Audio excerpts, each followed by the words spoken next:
बिस्मिल्लाहिर्रहमानिर्रहीम। अस्सलाम वालेकुम स्टूडेंट। आज हम फिजिकल केमिस्ट्री के कुछ न्यूमेरिकल्स हैं, उनको हम डिस्कस करने जा रहे हैं। तो यहाँ पे हमारे पास क्या है, calculate the magnitude of the energy of the photon associated with light of wavelength 6057.8 angstrom. ठीक है, हमने क्या करना है, एनर्जी मालूम करनी है फोटोन की, जो क्या है एसोसिएट है किसके साथ, लाइट के साथ, और जिसकी वेवलेंथ हमारे पास क्या है 6057.8 एंगस्ट्रॉम। ठीक है, अब एंगस्ट्रॉम किसके बराबर है, एक्सपोनेंट -8 सेंटीमीटर के। ठीक है, अब हमने क्या करना है, सबसे पहले डेटा बनाना है। डेटा में हमें क्या करना है, सबसे पहले हमें एनर्जी मालूम करनी है। ठीक है, और हमारे पास वेवलेंथ की वैल्यू हमें ये दी हुई है। ठीक है, ये अब हम एंगस्ट्रॉम की जगह पे हमने क्या लिखा, एक्सपोनेंट -8 सेंटीमीटर लिखा। ठीक है, यहाँ पे हमने लिखा। अब हमारे पास सॉल्यूशन हमारे पास क्या है, अब हमारे पास जो फोटोन की एनर्जी होती है ना, उसका फार्मूला हमारे पास क्या होता है, E=h न्यू। ठीक है, न्यू हमारे पास क्या है, फ्रीक्वेंसी है, h हमारे पास क्या है, प्लांक्स कांस्टेंट है। ठीक है, इसकी वैल्यू हमारे पास क्या होती है, कांस्टेंट होती है। अब हमारे पास यहाँ पे हमारे पास क्या है, फ्रीक्वेंसी है। ठीक है, और फ्रीक्वेंसी की वैल्यू यहाँ पे हमारे पास क्या है, नहीं है। ठीक है, तो हम सबसे पहले हम क्या करेंगे, फ्रीक्वेंसी मालूम करें।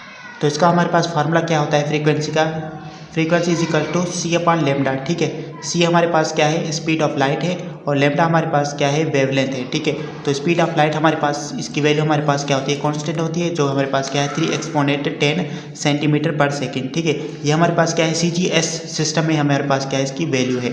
लेमडा हमारे पास क्या है, 6057.8 एक्सपोनेंट -8 सेंटीमीटर है। ठीक है, अब हम क्या करेंगे, 3 को डिवाइड करेंगे 6057.8 से, तो हमारे पास कितना वैल्यू आएगी, 0.00049552 आएगा।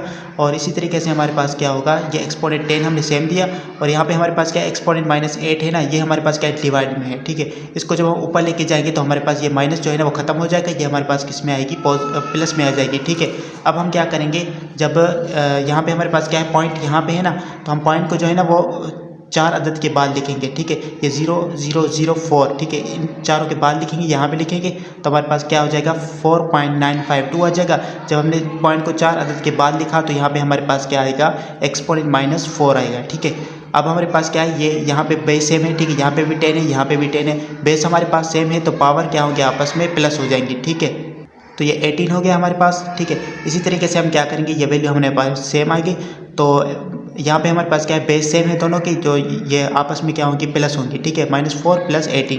ठीक है, तो हमारे पास कितना हो जाएगा, ये यहाँ पे हमने क्या किया, 4.952 लिखा। ठीक है, -4 + 18 कितने हो जाएंगे, प्लस के 14 हो जाएंगे पर सेकेंड। तो ये हमारे पास क्या होगी, फ्रीक्वेंसी हमने मालूम कर ली। इसी तरीके से अब हम क्या करेंगे, एनर्जी मालूम करेंगे। एनर्जी का हमारे पास क्या है, फार्मूला E=h न्यू है। ठीक है, h हमारे पास क्या है, प्लांक्स कांस्टेंट है, जिसकी वैल्यू हमारे पास किया है 6.625 एक्सपोनेंट -27 अर्ग सेकेंड। ठीक है, ये हमने किस में ली है, CGS सिस्टम में ली है। इसी तरीके से हमारे पास जो है न्यू हमारे पास फ्रीक्वेंसी अभी हमने मालूम की थी, कितनी थी, 4.952 एक्सपोनेंट 14 पर सेकेंड। ठीक है, ये हमने लिखा। अब हम क्या करेंगे, 6.625 को मल्टीप्लाई करेंगे 4.952 से, तो हमारे पास क्या आएगा, 32.81 आ जाएगा। इसी तरीके से यहाँ पे हमारे पास क्या है, बेस सेम है, तो पावर आपस में क्या होगी, प्लस होंगी। ठीक है, -27 + 14, तो हमारे पास कितने हो जाएगा, -13 हो जाएंगे।